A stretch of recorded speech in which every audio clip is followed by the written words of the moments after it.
Selamat pagi pemirsa, sudah jamak tiap kali memasuki Ramadan, pengeluaran untuk belanja komoditas pangan terasa lebih berat membebani kantong rumah tangga. Harga-harga naik bahkan sebelum bulan puasa. Yang tidak kalah mengganggu ialah permainan stok dan harga oleh tengkulak dan mafia. Dengan distorsi itu, walaupun ketersediaannya mencukupi, masyarakat dengan konsumen terpaksa membayar dengan harga yang lebih mahal. Inilah editorial Media Indonesia edisi Sabtu 25 Maret 2023 dengan tema Pangan Mahal, Negara Majal. Bersama saya, Eva Wondo. Editorial Media Indonesia juga dapat Anda simak di MG Radio Network di frekuensi 94,7 FM di kawasan Jakarta dan sekitarnya. Para pendengar bisa turut berpartisipasi dan berinteraksi melalui telepon interaktif di nomor 021 583 99100. Pagi hari ini telah hadir bersama saya, anggota Dewan Redaksi Media Group, Nunung Setiani. Selamat pagi, Mbak Nunung. Pagi, Eva. Apa kabar, Mbak? Baik. Sudah belanja kemarin? Setiap hari belanja, Eva. Setiap hari belanja. Gimana, Mbak? Harga-harga betul naik? Memang ada kenaikan sih, dan itu ya setiap menjelang Ramadan, pada saat Ramadan, menjelang Idul Fitri, nanti menjelang Natal, Tahun Baru. Jadi udah nggak kaget ya? Nggak kaget, yang kaget kalau harga itu naiknya luar biasa, itu yang kemudian bikin kaget. Itu yang bikin kaget termasuk bikin kaget masyarakat, tapi nanti kita akan bahas lebih detail ya soal editorial Media Indonesia hari ini, Negara Majal Pangan Mahal. Tetapi sebelumnya kita bahas dulu, ada headline Media Indonesia, ada 3 ya, Mbak Nunung, kita bahas. Dari halaman yang kedua ya, halaman 2 bahas KPK harus lidiki harta Gafar. Ini naiknya fantastis, Mbak Nunung. Gafar Account Representative Dirjen Pajak Kementerian Keuangan dalam 1 tahun ya, kalau dilihat 2018 itu harta kekayaannya minus 85 juta rupiah karena ada utang. Tetapi di tahun 2019 menjadi 98 miliar rupiah. Berkali-kali lipat nih, Mbak Nunung. Bahkan lebih kaya dari Menteri Keuangan Sri Mulyani, 58 miliar rupiah LHKPN 2021. Ini kelanjutan dari The Power of Netizen gitu ya. The Power of Netizen. Jadi memang kita sekarang mulai sadari bahwa LHKPN itu bukan sekadar data begitu saja, tetapi bisa dimanfaatkan kalau memang orang yang melaporkan harta kekayaan, kemudian terjadi anomali, saya bilang gitu ya, terjadi kenaikan yang tidak wajar, memang patutlah menjadi bahan untuk diselidiki lebih lanjut. Kenapa ini kelihatannya tidak wajar gitu? Karena kekayaan yang tidak wajar itu ya, apalagi kalau ini penyelenggara negara gitu ya, ASN atau penyelenggara negara, jadi ya itu harus diselidiki gitu. Betul. Jadi LHKPN bukan sekedar untuk sebuah pelaporan. LHKPN bukan sekedar pelaporan, tetapi untuk menunjukkan juga wajar atau tidak ya Mbak Nunung kekayaannya dari 85 juta rupiah menjadi 98 miliar rupiah. Cara mendapatkannya bagaimana? Dari minus menjadi plus gitu ya, plusnya jauh banget gitu jauh kan. Iya, jadi itulah saya bilang tadi. Jadi ini bukan hanya laporan, bukan sekedar laporan, tapi bisa menjadi dasar sesuatu. Kalau kekayaannya kemudian wajar tidak masalah juga gitu kan. Tetapi kalau kemudian terjadi sesuatu anomali, ada kenaikan atau pergerakan yang tidak wajar, itu patutlah untuk menjadi bahan dasar untuk sebuah penyelidikan. Ini pada dasarnya nantinya akan menjaga kredibilitas penyelenggara negara, menjaga kredibilitas pemerintah. Betul, Mbak Nunung. Ini tadi menarik Mbak Nunung sampaikan the power of netizen. Mungkin the power of netizen ini akan ada lagi ya, yang anomali-anomali seperti ini. Ini kan lanjutannya. Pada saat beberapa waktu lalu kita mulai dengan Rafale Alun. Iya, kemudian bagaimana para penyelenggara negara ini flexing begitu kan ya, sehingga kemudian orang lihat, dan kemudian sekarang hati-hati loh, jangan bergaya hidup hedon gitu kan, gitu ya. Dengan kekayaan yang legal, dengan kekayaan yang wajar, diperoleh dengan kemampuan sendiri saja, itu tidak patut, apalagi kalau kekayaannya tidak wajar. Baik, tetapi kita lihat nanti penyelidikannya akan bagaimana ya Mbak Nunung. Termasuk juga ada yang sedang bergerak. Komisi 3 DPR RI berencana membentuk panitia khusus atau pansus terkait dengan kasus transaksi janggal di lingkungan Kementerian Keuangan 349 triliun rupiah ya Mbak Ini Nunung. karena angkanya luar biasa besar ya. Walaupun ini disebutkan sebagai akumulasi begitu ya, tapi bagaimanapun juga ini patut menjadi dasar untuk penyelidikan, dan ini juga harus klarifikasi lanjutannya kan, kenapa ada angka transaksi mencurigakan sedemikian besar begitu. Pertanyaannya apakah pansus ini akan efektif, Mbak Nunung? Lebih efektif pansus atau langsung ke langkah hukum? Mari kita, kan langkah hukum tidak bisa dibuat tanpa ada dasarnya sesuatu ya. Tapi mari kita lihat, kalau tidak salah minggu depan ini DPR akan memanggil Menteri Keuangan, PPATK dan termasuk Menko Polhukam ya. Jadi kita lihat klarifikasinya seperti apa. Masyarakat juga pengen tahu ada apa sih sebenarnya transaksi yang demikian besar. Betul, masyarakat pengen tahu, kita tunggu nanti, harapkan terang benderang terkait dengan hal ini ya. Mbak Nunung, itu adalah headline media Indonesia yang pertama. Berikutnya kita bahas headline media Indonesia yang kedua. Pemirsa dan juga Mbak Nunung, piagam kesepakatan kukuhkan koalisi. Artinya apakah ini menunjukkan koalisi perubahan sudah siap untuk pemilu 2024, Mbak Nunung? Siap nggak siap, harus siap ya rasanya ya. Tetapi ini satu step lagi ke depan untuk menuju pemilu ya, Eva. Tahun depan pemilu, awal tahun bulan Februari, dan sekarang sudah pasti kita sudah mulai jalan dengan berbagai, dengan sejumlah koalisi ya, dengan sebuah perikatan antara partai satu dengan partai yang lain. Satu hal yang jadi pokoknya adalah tentang pencalonan presiden, karena ada presidential threshold kan, jadi mau tidak mau partai harus bekerja sama, berkoalisi, kita sebutnya begitu kan, dan karena partai tidak boleh tidak mencalonkan, bukan? Jadi mau nggak mau memang harus dipaksa untuk berkoalisi. Gitu. Dan ini adalah langkah majunya. Semakin kita jelas, semakin kita lebih maju, semakin transparan koalisinya, pencalonannya seperti apa, calonnya siapa, itu akan memudahkan juga masyarakat untuk memberikan pilihan dan menilai calon yang diajukan. Begitu. Ya. Artinya dengan piagam kesepakatan ini menunjukkan langkah maju, sudah siap menyongsong 2024, sudah ada capresnya, Anies Baswedan. Sudah ada capresnya. Tapi kalau koalisi ini. Mbak Nunung? Iya, yang namanya capres itu kan harus dihitung lagi ya soal bagaimana ketika capresnya sudah ada, kemudian cawapresnya siapa. Ini kalau disebut di piagam ini adalah bergantung kepada capresnya juga gitu, karena mereka harus bisa bekerja sama. Tapi satu hal yang lebih penting juga kemudian adalah bagaimana capres ini membantu untuk meningkatkan elektabilitas begitu kan, karena itu penting. Tidak ada orang yang mencalonkan seseorang kemudian berharap kalah nggak apa-apa gitu, bukan kalah nggak apa-apa, tetapi sudah kalah aja gitu kan, tidak ada usaha, nggak mungkin gitu kan. Jadi semuanya berharap menang, dan untuk kemenangan banyak faktor yang bisa harus dilakukan gitu. Selain memilih calon yang tepat, juga harus melihat bagaimana lawan bergerak. Baik, kalau kita lihat ini baru koalisi perubahan yang deklarasi piagam kesepakatan untuk mengukuhkan koalisi, sudah ada capresnya juga, meskipun masih menunggu cawapres, tetapi partai-partai yang lain nampaknya belum nih, Mbak Nunung. Masih wait and see atau gimana nih? Semuanya dengan perhitungan sendiri-sendiri, saya yakin begitu. Semuanya dengan perhitungan masing-masing. Walaupun secara tidak resmi begitu, sudah ada yang menyebutkan calonnya A, B, C gitu kan, dan kemudian dalam berbagai survei juga sudah ketahuan calon-calon yang dengan kemungkinan elektabilitas cukup besar siapa saja, dan saya rasa masyarakat juga sudah mulai bisa menilai. Oh, saya rasa si A, si B, si C kemudian yang kemungkinan akan menjadi calon, dan masing-masing bisa melihat. Artinya dengan deklarasi yang lebih cepat akan bisa memberikan masyarakat pilihan yang lebih banyak juga ya, Mbak Nunung, untuk berpikir lebih awal. Pasti mungkin ya, lebih pasti, walaupun pencalonan pendaftaran calon presiden dan wakil presiden itu masih tahun depan ya, akhir tahun. Iya, akhir tahun. Masih beberapa bulan lagi. Ya, saya yakin 2023. nanti menjelang Oktober ya sekitar itu ya, menjelang bulan-bulan pendaftaran calon itu akan makin seru. Kita bisa lihat. Oke, kita bisa lihat keseruannya asal jangan nanti makin ribut begitu ya. Betul, asal jangan makin ribut. Ya. Baik, berikutnya kita bahas yang ketiga, headline media Indonesia yang juga masih senafas atau segaris dengan editorial media Indonesia hari ini. Harga bahan pangan masih belum stabil.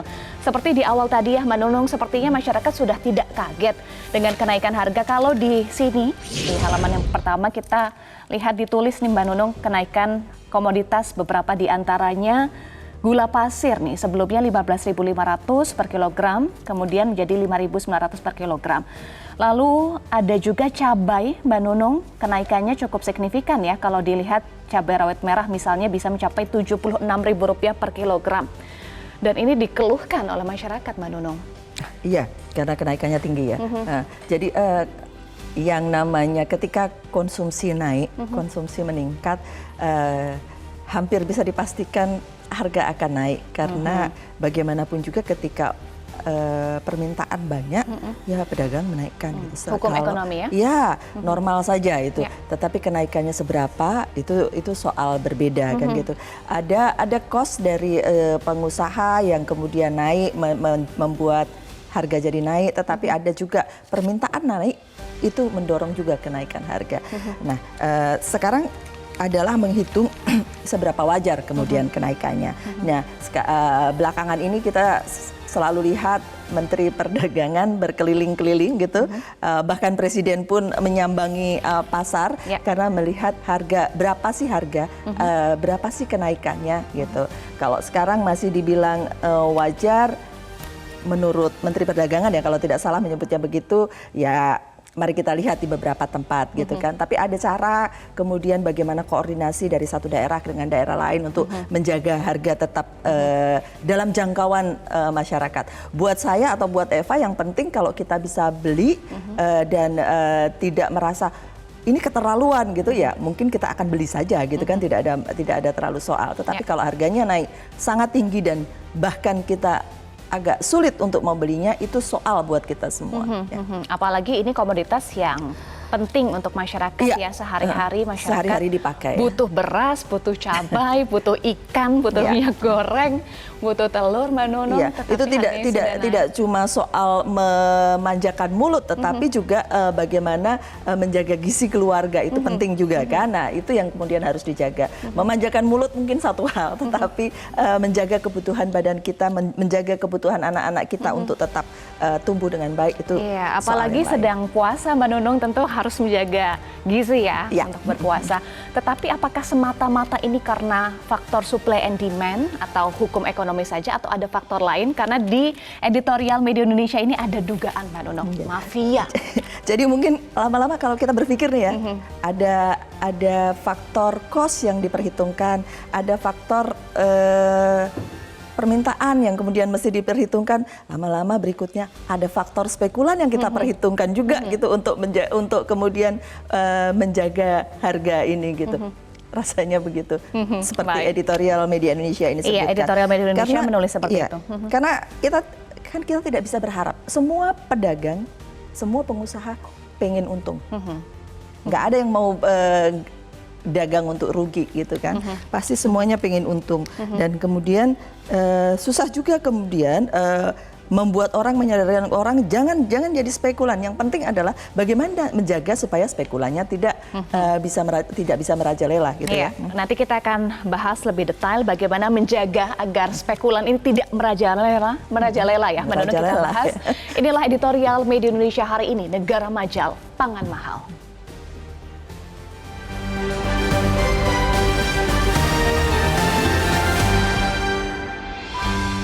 Pangan mahal, negara majal.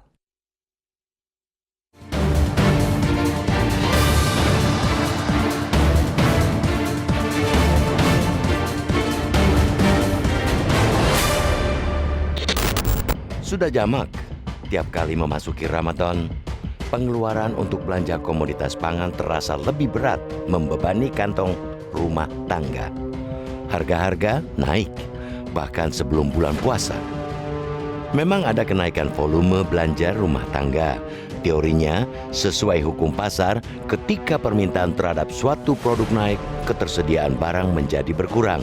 Harganya akan tersundul naik. Akan tetapi, pergerakan harga bahan pokok di tanah air tidak sepenuhnya mengikuti hukum pasar.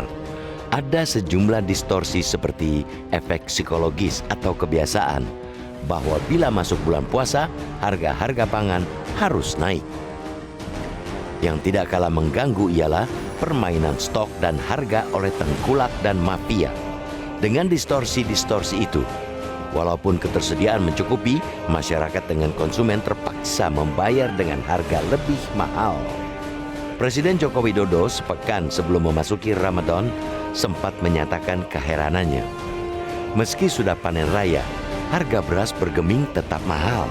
Bahkan di beberapa daerah, harga beras masih terus naik. Kepala negara heran, rakyat pun pusing 7 keliling. Situasi itu sudah menyalahi hukum pasar, artinya ada tangan-tangan yang memainkan stok dan harga. Kita sebut saja tangan-tangan mafia. Toh, mafia beras memang benar ada dan itu diakui pula oleh Dirut Bulog Budi Waseso. Sayangnya, pemerintah seperti tidak berdaya menghadapi mafia beras. Buktinya, harga beras tetap pongah di awal puasa ini meski pemerintah berulang kali mengatakan stok aman yang diperkuat oleh 500.000 ton beras impor. Mantra stok aman juga diterapkan di bahan-bahan pokok lain. Stok daging aman, stok cabai aman, stok minyak goreng aman, stok telur aman, semua aman. Intinya kata Pak Bu pejabat, ketersediaan bahan pokok mencukupi untuk memenuhi kebutuhan Ramadan. Sesungguhnya masyarakat tidak peduli soal seberapa aman stok. Yang mereka tahu dan rasakan harga-harga naik. Kita perlu ingatkan lagi, tugas pemerintah menjaga stabilitas harga bahan pokok di tingkat yang terjangkau, bukan stabil di tingkat yang mahal. Pemerintah daerah harus terbiasa bergerak cepat meredam gejolak harga yang lolos dari antisipasi. Koordinasi antar daerah perlu diintensifkan untuk memeratakan pasokan di antara daerah produsen dengan daerah konsumen. Jangan sampai harga melonjak di satu daerah dan di daerah lainnya anjlok hingga memukul petani atau peternak. Di sisi lain, sampai kapan pemerintah mau terus-menerus kalah atau sengaja mengalah oleh tingkah mafia? Seperti juga tahun-tahun sebelumnya, Ramadan baru permulaan. Masih ada momen jelang Hari Raya Idul Fitri yang lagi-lagi bakal memancing permainan harga. Kita masih ingat permainan stok dan harga minyak goreng pada 2021-2022 yang membuat harga minyak goreng naik hingga 3 kali lipat. Stok produksi melimpah, tetapi minyak goreng murah lenyap dari pasaran. Sebagian pelakunya diseret ke pengadilan, namun kemudian satu persatu mereka diganjar hukuman yang jauh lebih ringan dari tuntutan. Skor 2-0 untuk mafia. Tugas stabilitas harga bahan pangan memang bukan perkara mudah. Perlu kerja keras dan keberanian untuk memastikan ketersediaannya mencukupi dan terdistribusi dengan lancar hingga ke tingkat konsumen. Yang lebih penting lagi adalah memastikan keseimbangan harga yang diterima masyarakat dan pendapatan petani atau peternak. Jangan sampai masyarakat terbebani oleh lonjakan harga dan petani menanggung kerugian karena harga merosot.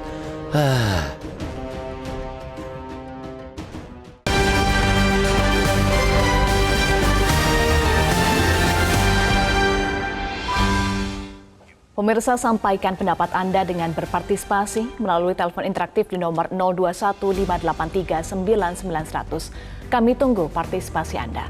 Editorial Media Indonesia akan kembali usai jeda. Tetaplah bersama kami.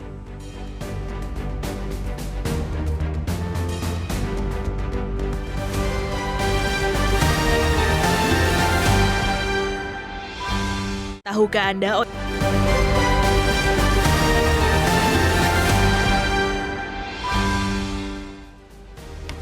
Pemirsa, terima kasih Anda masih bersama kami di Editorial Media Indonesia. Untuk membahas tema editorial hari ini, kita telah terhubung melalui sambungan telepon dengan pakar agribisnis IPB Bayu Krisnamurti. Selamat pagi, Pak Bayu. Selamat pagi. Iya, Pak Bayu, komoditas pangan harganya kerap naik. Trennya ini selalu berulang setiap Ramadan dan juga hari besar lain. Kenapa? Apa saja faktornya, Pak Bayu? Untuk tahun ini kondisinya lebih istimewa karena Ramadan dan Lebaran itu di ujung akhir musim paceklik. Jadi panennya baru mulai, belum seluruh daerah panen. Dan biasanya sejak panen sampai dengan, ini dalam khusus ini beras ya, beras sampai kepada konsumen itu kira-kira butuh waktu sebulan sampai dengan 1,5 bulan. Di samping itu, kita juga baru saja keluar dari COVID, masih menghadapi situasi geopolitik dengan Ukraina, dan juga respon negara-negara seluruh dunia, termasuk Amerika minggu lalu atau akhir minggu lalu baru saja menaikkan suku bunganya yang membuat semua mempengaruhi biaya-biaya, termasuk biaya uang, biaya energi, dan lain-lain. Dan ini semua di samping anehnya Ramadan atau bulan puasa yang harusnya menjadi bulan mengurangi konsumsi, entah kenapa di Indonesia konsumsinya selalu naik. Jadi akhirnya itu yang semua memberikan tekanan bersama-sama kepada kenaikan harga. Pak Bayu sebut ini kondisi yang istimewa karena bertepatan dengan akhir musim paceklik. Apakah kondisi yang istimewa ini tidak bisa diantisipasi sebelumnya, Pak Bayu? Bisa, karena ini sebenarnya 10 tahun sekali kira-kira kita akan berhadapan dengan Ramadan yang berada di musim paceklik. Ya. Nah, ini harusnya bisa diantisipasi, dan oleh sebab itu antisipasinya harus lebih canggih, ya, lebih cerdas. Menurut saya kita sekarang berhadapan dengan konsumen yang terpecah menjadi 3 kira-kira. Satu masih dengan pasar tradisional seperti gambar di Metro TV hari ini. Kemudian ada di pasar modern termasuk minimarket. Kemudian juga sudah ada di online. Pengawasan untuk inflasi di tingkat konsumen perlu dilakukan di 3-tiganya, jangan hanya salah satu. Antisipasi harusnya lebih cerdas dan canggih. Seperti apa, Pak, antisipasinya? Seperti saya katakan tadi, pertama monitoring yang lebih ketat di tingkat konsumen, dan itu harus dilakukan 3-4 bulan sebelumnya, karena indikasi untuk kenaikan harganya sudah terjadi 3-4 bulan sebelumnya.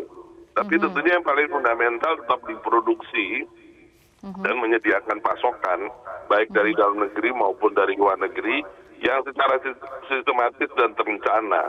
Tidak bisa hanya dadakan pada saat mau menjelang harinya baru kemudian ditambah pasokannya, tapi justru harus sudah beberapa bulan sebelumnya, dan itu sebenarnya sudah bisa dilakukan oleh pemerintah dengan mengambil keputusan yang lebih awal. Baik, masalahnya sudah lewat, Pak. Sekarang bukan bicara antisipasi lagi, tetapi harus action ya. Sudah ada operasi pasar, kemudian impor yang dilakukan. Apakah ini cukup untuk menstabilkan harga? Ya, kita harus melihatnya secara lebih komprehensif, termasuk juga kondisi panen. Apakah panen yang terjadi sekarang ini adalah panen yang baik, atau panen yang mungkin produksinya tidak terlalu baik, yang perlu kita lihat secara bersama-sama secara lebih objektif. Demikian bukan hanya untuk beras, tapi juga untuk produk-produk lainnya. Karena memang ada produk seperti cabai dan lain itu sifatnya ada musimnya yang khusus, yang mungkin bukan saatnya sekarang terjadi musim panennya. Dan ini memang akan memberikan masalah di dalam pasokan, dan dengan demikian juga saya kira memang terpaksa konsumen yang harus melakukan manajemen pengeluarannya untuk bisa memilih-milih mana yang bisa dia penuhi, mana yang tidak.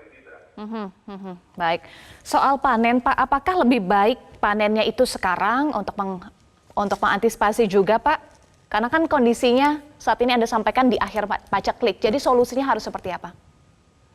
Ya, tanaman pangan yang tadi dipermasalahkan seperti beras, kemudian cabai, bawang, dan yang lain, itu sifatnya sesuai dengan musimnya masing-masing.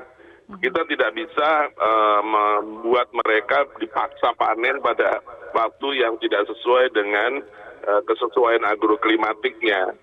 Atau ya tentu kita bisa lakukan misalnya dengan menggunakan greenhouse, tapi ini menjadi sangat mahal ya nantinya. Jadi kalaupun memang ia akan dilakukan, sekali lagi ini harus dipikirkan bukan sekarang, tapi pada waktu-waktu sebelumnya. Atau ya kalau mau dibalik, supaya berikutnya jangan ada masalah seperti ini lagi, ya harus direncanakan sejak sekarang.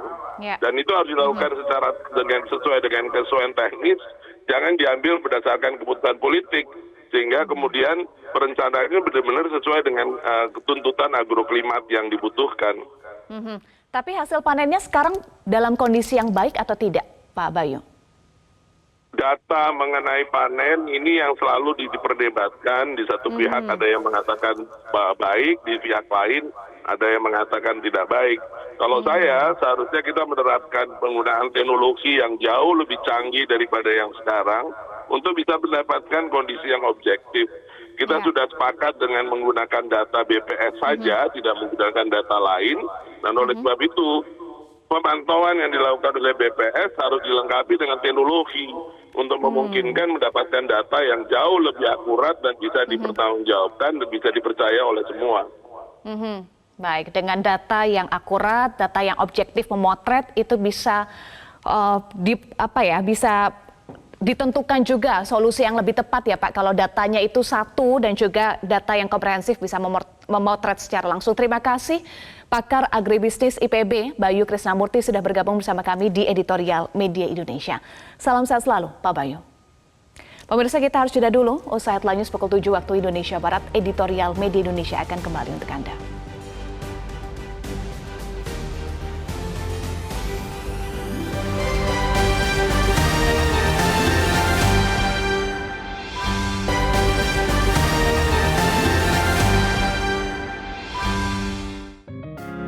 Media Indonesia mengajak Anda untuk mengakses fitur premium e-paper. Dengan sajian konten berbasis intelektual dan meneguhkan kebangsaan, Media Indonesia tampil dengan lebih dinamis melalui e-paper Media Indonesia yang dapat Anda akses kapan saja, di mana saja. Caranya mudah, download aplikasi Media Indonesia di Android atau ketik link e-paper.mediaindonesia.com atau bisa scan QR Code pada layar kaca Anda.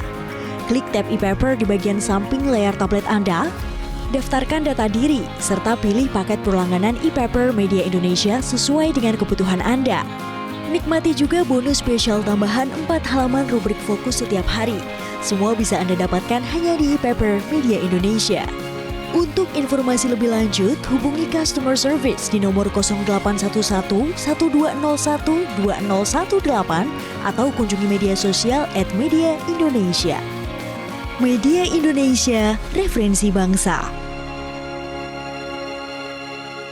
Anda kembali di Editorial Media Indonesia. Mbak Nunung dan juga pemirsa, saat ini sudah tersambung sejumlah penelpon. Langsung saja kita akan sapa. Yang pertama Pak Tasrik Usman dari Banjarmasin. Selamat pagi Pak Tasrik. Selamat pagi Eva, selamat pagi Mbak Nunung. Pagi Pak. Pagi, silakan Pak Tasrik. Ya, sangat memprihatinkan ya, dari tahun ke tahun biasanya harga-harga pangan ini baru dibahas oleh pemerintah setelah masuknya bulan Ramadan. Padahal sebianya itu 6 bulan sebelumnya Presiden sudah bisa memanggil Menteri Pertanian, Menteri Perdagangan dan Kabulok membahas mengenai stok pangan supaya kebutuhan-kebutuhan masyarakat menjelang Ramadan sampai dengan Idul Fitri nanti itu aman dan terkendali. Yang kedua, tugas pemerintah itu menjaga stabilitas harga bahan pokok ya. Kemudian menjaga keseimbangan harga pendapatan dengan petani. Bukan selamanya pemerintah menyatakan stok ada, tapi harga-harga di lapangan terbukti naik. Ini disebabkan karena apa? Karena pemerintah masih senang impor. Padahal dalam janji-janji kampanye dulu stop impor beras, stop impor garam, stop impor macam-macam disampaikan. Tapi kenyataannya sampai sekarang masih tetap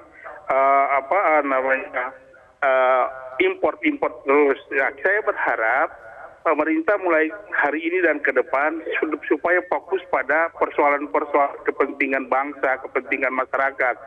Kalau mau mengajak urusan persoalan pertanian ke sawah, itu Menteri Pertanian yang diajak, bukan Menteri Pertahanan, supaya publik tidak bingung, supaya pemerintah itu melaksanakan tugasnya itu sesuai dengan keahlian dan bidangnya masing-masing. Terima kasih. Baik, terima kasih Pak Tasrik Usman dari Banjarmasin. Berikutnya kita sapa Ibu Ong Mewa dari Jakarta. Selamat pagi Ibu Ong. Selamat pagi Mbak Eva, selamat pagi Mbak Nunung Setiani. Assalamualaikum warahmatullahi wabarakatuh. Waalaikumsalam warahmatullahi wabarakatuh. Selamat berpuasa bagi yang menjalankan puasa Ramadan. Mbak Eva, kenaikan harga pangan sering terjadi, berulang Mbak. Kasihan. Sedangkan umat Islam akan menjalankan saum Ramadan. Tetapi harga-harga ini tidak terjangkau, Mbak. Masa iya harga telur sudah naik? Kalau di Sulawesi mencapai 50 sekian. Lalu semuanya ikut naik. Inilah permainan tengkulak, permainan mafia. Harusnya pemerintah itu memprediksi jauh-jauh hari. Karena kita umat Islam, Indonesia kan pemeluk agama Islam yang mayoritas. Tentunya masyarakat butuh dan masyarakat juga diharapkan jangan menyetop. Sesuai dengan kebutuhan saja Mbak Eva, Mbak Nunung, agar barang-barang ini juga tidak melonjak. Kan kasihan kita itu mau beribadah Mbak, mumpung 1 tahun sekali. Nah tengkulak juga begitu, mencari kesempatan agar dia mendapatkan keuntungan lebih dari orang setahun sekali Mbak. Nah inilah kita sangat prihatin. Mudah-mudahan nanti di pemerintahan ini ke depannya agar memperhatikan dan tadi dia bilang harga-harga tentunya akan dipantau oleh Mendak dan kerjasama dengan Kapolda dan jajarannya. Itulah Mbak kita. Dan yang penting stok barang itu mencukupi Mbak. Sekalipun mahal dalam bulan Ramadan pasti akan kita beli Mbak. Itulah. Baik. Semoga kita di dalam bulan puasa mendapatkan ridho daripada Allah Subhanahu wa taala. Assalamualaikum warahmatullahi wabarakatuh. Amin. Waalaikumsalam warahmatullahi wabarakatuh. Terima kasih Bu Ong. Berikutnya Pak John Veto dari Batam, Kepulauan Riau. Selamat pagi Pak John Veto. Selamat pagi Mbak Eva, selamat pagi Mbak Nunung, salam sehat selalu ya. Salam sehat, silakan Pak John Veto. Tema yang dibedah ini sangat ya, artinya pangan mahal, negara majal. Majal ini tumpul, ya, mau tumpul betul. Jadi begini, kenapa ini mungkin fenomena apa muncul masuk tahun politik kayaknya mungkin Mbak Eva atau Mbak Nunung. Ya, masa kan membahas untuk persiapan bulan puasa dibahas seminggu menjelang puasa. Jadi ini udah seharusnya dia bisa diantisipasi mungkin 6 bulan, 8 bulan menjelang bulan puasa. Alasan untuk pandemi itu nggak ada sebenarnya alasan pandemi itu. Negara kita negara besar kok, negara agraris, gitu, tanam di mana-mana Cuma ini yang anehnya lagi, ya kita mau menghadapi bulan puasa Ramadan, ya hari yang sangat sakral yang kita hadapi untuk beribadah. Tapi ini kelakuan tengkulak, kelakuan sepulan ini mafia ini kan, apakah dia tahu nih artinya nih bulan puasa nih meraup keuntungan sebesar gitu? Ada enggak? Dan lagi pemerintah juga betul-betul majal sesuai dengan editorial nih, ya. Kumpul betul apa fungsinya perdagangan daerah itu di setiap kabupaten kota di provinsi. Tidak ada kok actionnya saya tengok, ya dibiarkan. Memang stok ada aman dan berarti kata ya karena orang pasti bagaimanapun orang akan membeli karena itu kebutuhan. Kalau kita maksudnya aman, harga terjangkau, ya kita belajarlah sama negara tetangga kita. Kayak di Malaysia tuh harga gula misalnya dari pantai sampai ke gunung sama aja kok. Naik 10 sen aja dia dibahasnya berlama di parlemennya itu. Bukan kayak kita ini. Seenak-enaknya aja menentukan harga. Ya. Jadi gini mudah-mudahan pemerintah ya ada solusinya lah. Apalagi nih mau menghadapi lebaran nih. Itu aja Mbak Eva. Makasih banyak. Assalamualaikum warahmatullahi wabarakatuh. Waalaikumsalam warahmatullahi wabarakatuh. Terima kasih Pak John Veto. Berikutnya Ibu Indra dari Cirebon, Jawa Barat. Selamat pagi Ibu Indra. Selamat pagi Mbak Eva Wondo dan Mbak Nunung Setiani. Assalamualaikum warahmatullahi wabarakatuh.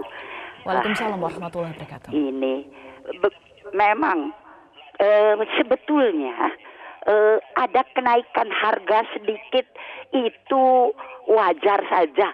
Masyarakat Indonesia masih mampu kok untuk membelinya Mbak Eva dan Mbak Nunung. Iya. Nah, tapi ini yang bikin resah ini yaitu permainan para mafia perdagangan ini. Ya, yang sekarang untuk pangan ini ada istilah khusus kartel, itu monopoli kartel. Nah, kita lihat produksi dalam negeri yang sudah didorong ini bagus, cukup baik dari beras, telur, ya sembako sampai dengan daging. Jadi pertanian dan peternakan ini udah bagus. Tapi pengendalian harganya ini yang tidak bisa dilakukan. Padahal secara secara nasional dalam negeri itu itu semuanya itu sudah terpenuhi. Cuma mungkin daerah ini yang surplus ini kurang ini. Nah, itu distribusi antar daerah itu yang bisa dipermainkan oleh para kartel itu. Dikatakan kita belum mampu memenuhi permintaan dalam negeri, jadi harus impor tadi seperti yang yang pertama itu impor itu sebaiknya ditiadakan saja. Sudah tidak ada impor. Di situ permainannya besar sekali, yang suap dan sebagainya itu. Iya, jadi ayo dalam negeri tapi distribusinya yang lancar dan harga dikendalikan. Terima kasih. Terima kasih Ibu Indra dari Cirebon, Jawa Barat. Mbak Nunung, para pemirsa ini prihatin karena harga-harga selalu naik, ini selalu berulang. Apa sebetulnya terjadi? Apakah tidak bisa diantisipasi? Tadi saya juga tanyakan ke Pak Bayu. Apakah tidak bisa diantisipasi sebelumnya, Mbak Nunung? Ya, kalau tadi Pak Bayu sebutkan ya pastinya mestinya bisa diantisipasi, harusnya diantisipasi lebih awal karena kita tahu kapan ada waktu-waktu kenaikan konsumsi begitu ya. Dan kalau kita tahu bahwa setiap Ramadan dan Idul Fitri itu konsumsi naik, permintaan naik, otomatis pasokan harus dijaga dan sebagainya itu harus dilakukan jauh sebelumnya gitu kan. Stoknya harus ada, semua harus di-prepare lebih awal. Dan Ramadan dan Lebarannya kapan gitu, seperti tadi Pak Bayu sampaikan gitu kan. Sudah ketahuan kapan-kapan masa paceklik, kapan masa yang kita panen raya dan sudah sampai ke masyarakat sehingga stok memadai begitu, itu juga bisa diantisipasi begitu. Jadi pelajarannya begitu. Nah, masa belajar terus, Mbak? Kita maunya sih tidak belajar terus ya. Tetapi sekarang kita sudah sampai di Ramadan itu soalnya gitu kan. Jadi bagaimana kemudian tadi yang disebutkan oleh para penelpon kita tadi ya, jangan sampai juga ada spekulan begitu kan. Kita punya pengalaman dengan minyak goreng ya. Kita punya pengalaman dengan minyak goreng ketika produksinya ada di atas kertas stoknya ada, di atas kertas minyak yang sudah bisa harganya disubsidi itu sudah ada, tetap saja hilang di pasaran. Itu juga salah satu hal yang kemudian kita harus belajar dari cara seperti itu. Jangan sampai stok yang ada kemudian jadi permainan gitu kan ya. Dan satu hal lagi yang disebutkan oleh Pak Bayu tadi adalah data komprehensif dan reliable gitu ya. Itu yang membuat kita bisa bergerak lebih mudah karena kita tahu soalnya di mana dan bagaimana mengatasinya. Kalau kemudian datanya tidak reliable ya kita susah memperkirakan gitu kan. Dikasih treatment ini ternyata salah gitu kan. Itu karena sebagian karena datanya tidak reliable dan kita memang harus terus-menerus memperbaiki ini gitu ya. Data yang tepat untuk menemukan solusi yang tepat ya, Mbak Nunung. Dan tadi Mbak Nunung sampaikan masih belajar untuk antisipasi, ternyata ya Mbak Nunung. Apakah juga masih belajar untuk memberantas mafia yang sebetulnya sudah pernah ada kasusnya ya Mbak Nunung sebelumnya, termasuk minyak goreng. Nanti kita akan bahas lagi apalagi yang harus dipelajari, actionnya seperti apa sekarang ya Mbak Nunung usai jeda. Pemirsa tetaplah bersama kami.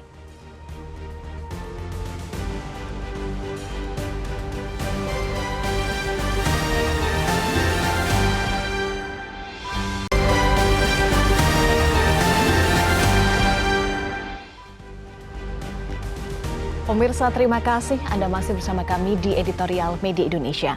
Mbak Nunung, masyarakat kan maunya stoknya aman, harga terjangkau. Sebelumnya juga para pejabat bilangnya stoknya aman. Ini masyarakat menilainya malah menjadi kok cuma lip service aja ya, ternyata nggak aman loh di pasaran. Iya kan, satu hal yang kemudian masyarakat lihat adalah apa yang kemudian mereka dapatkan gitu kan gitu.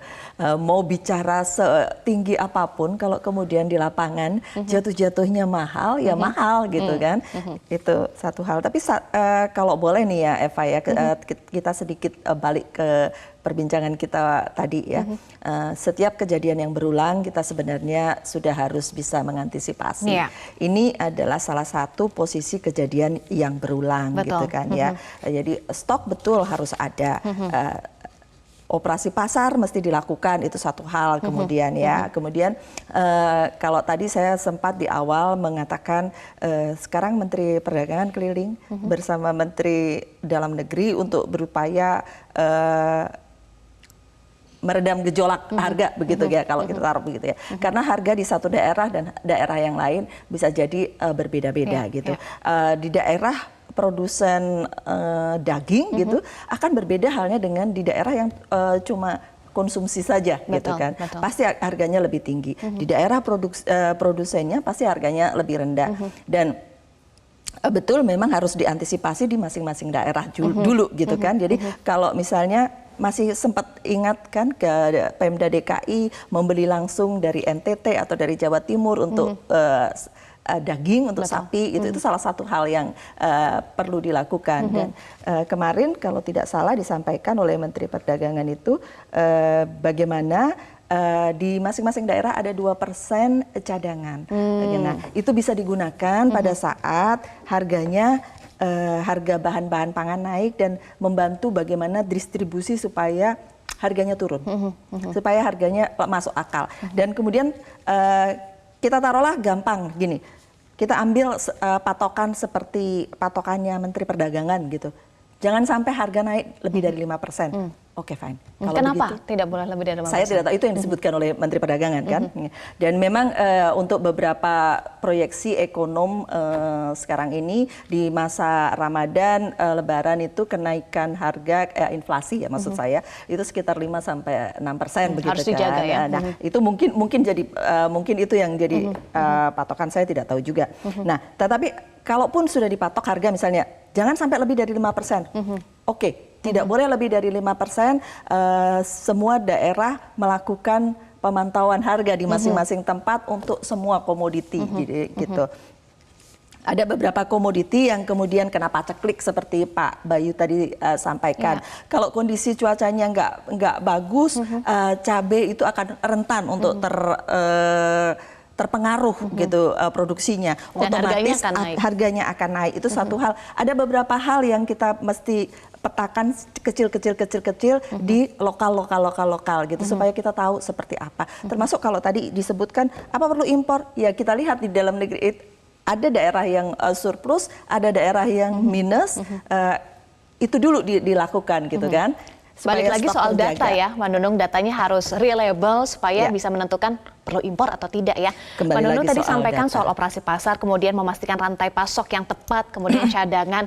Tetapi ini sudah tahu ya solusi-solusi ini, tetapi masih saja berulang Mbak Nunung. Apakah ini faktor utamanya karena adanya tengkulak, adanya mafia yang mencari cuan di tengah-tengah kondisi seperti ini? Itu juga satu hal yang bisa diwaspadai karena itu terjadi setiap kali. Sama seperti kita bicara soal apa tadi minyak goreng. Minyak goreng. Ya, itu benar-benar produksi ada, stok ada, dan kemudian instruksi sudah ada, kewajiban sudah ada, hasilnya adalah stok yang produksinya ada, kemudian mesti jatuh ke masyarakat dalam harga yang sudah ditentukan, barangnya bisa hilang. Ya kan, ketika perhitungan pada saat itu sudah dikirim ke satu daerah sampai menghitung pengirimannya itu posisinya 6 kali lipat dari kebutuhan, itu kan sudah tidak masuk akal. Itu pasti ada orang yang bermain gitu. Ada pihak yang bermain di dalamnya sehingga stok itu tidak ada. Dan itu juga yang itu kan berulang juga. Itu yang juga harus diantisipasi gitu. Tapi sekarang kita sudah masuk Ramadan, artinya bukan antisipasi lagi, tapi action, Mbak Nunung ya? Iya.